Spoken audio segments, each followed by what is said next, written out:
ओम शांति। आज होली के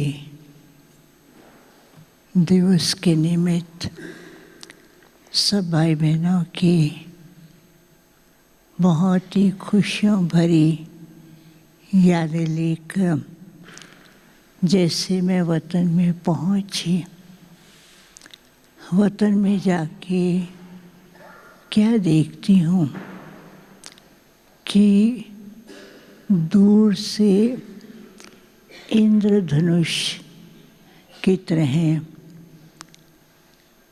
different colours की एक बहुत सुंदर लग दिखाई दे रहा था और बाबा उसके पीछे और इंद्रधनुष के सभी सातों ही कलर का एक मुकुट बना हुआ था जो बाबा के मस्तक के ऊपर, सिर के ऊपर अलग अलग कलर के लाइट्स के द्वारा चारों ही तरफ वतन में वह लाइट्स फैल रही थी। और वतन में तो आज का दृश्य इतना रंग बिरंगा, लेकिन मन के अंदर इतनी बहुत कुछ अनुभव कराने वाला था।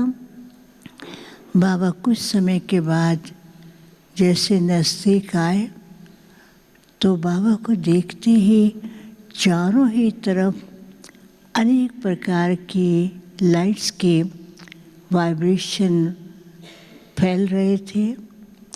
बाबा ने कहा, आओ बच्चे, और कौन आया है? मैंने कहा, आज तो सबने बहुत याद भी दी है, खुशियों में झूम रहे हैं।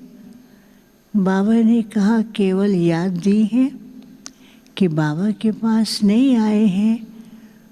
मैंने कहा, बाबा अमृत वेले से ही आपके पास तो पहुँचे हुए। बाबा ने क्या किया, ऐसी ताली बजाई तो देखती हूँ चारों ही तरफ सब के सब भाई बहनें भारत के, देश विदेश के दिखाई दे रहे थे। और बाबा की दृष्टि से उनके हर एक के ऊपर दो प्रकार के ताज डलते जा रहे थे। एक ताज था रत्न जड़ित और दूसरा ताज था जैसे लाइट का ताज होता है। आज लाइट का ताज इंद्रधनुष की तरह 7 कलर्स का था और वो दिखाई दे रहा था। अब वो दृश्य तो इतना सुंदर था। बाबा ने कहा, ये मेरे होवनहार विश्व के महाराजा महारानी, प्रिंस प्रिंसेस हैं। उन्हें देखकर बाबा बहुत ही हर्षित हो रहे हैं। तो बाबा ने कहा, ये सब बच्चे इस संगम युग के अंदर बाप के साथ और संगम युग की प्राप्तियाँ, संगम युग के विशेष वरदानों के साथ जीवन के अंदर खुशियाँ, अनुभव, वरदानों से खेलते रहते हैं। और यही वरदान और यही बाप के द्वारा जो प्राप्तियां हैं वही बच्चों के लिए अनेक प्रकार के जैसे गिफ्ट के समान है।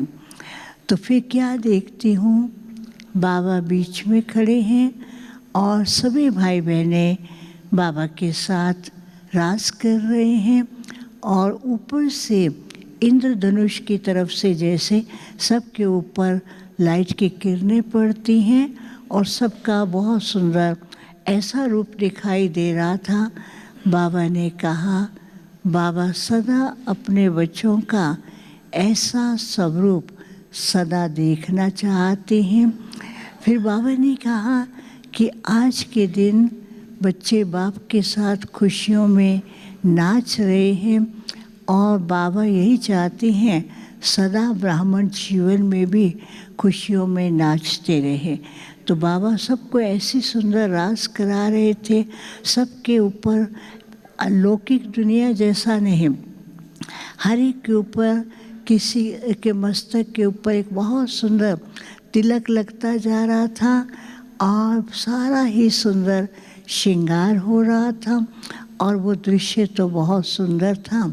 बाबा ने कहा आज सब बच्चे वतन में आए हैं और बाबा ने बुलाया है, तो बाबा ने कहा देखो अभी बाबा क्या करते हैं। तो बाबा ने कहा सब बच्चे अपनी आंख बंद करो। सब ने आंख बंद किया और सबके सामने एक पिचकारी आती थी और वो पिचकारी सबके हाथ में थी और वो पिचकारी जैसे आई, आंख खोली तो बाबा ने कहा चलाओ इस पिचकारी को। तो वो पिचकारी लेके तो खड़े हो गए, लेकिन उसको चलाएं कैसे? तो पिचकारी को चलाने के लिए जो लास्ट का दबाने का बटन था तो उसको दबाते थे, किसका थोड़ा दबता था, किसका कम दबता था। तो उस बटन के ऊपर लिखा हुआ था बाप समान। तो बाबा ने कहा जब ये लक्ष्य है बच्चों का कि बाप समान बनना है, तो वो बटन दबता था। फिर उस पिचकारी के तरफ दो साइड के अंदर छोटे छोटे और पंख दिखाई दे रहे थे और उन पंख के ऊपर लिखा हुआ था एक में प्योरिटी और दूसरे में लिखा हुआ था प्योरिटी और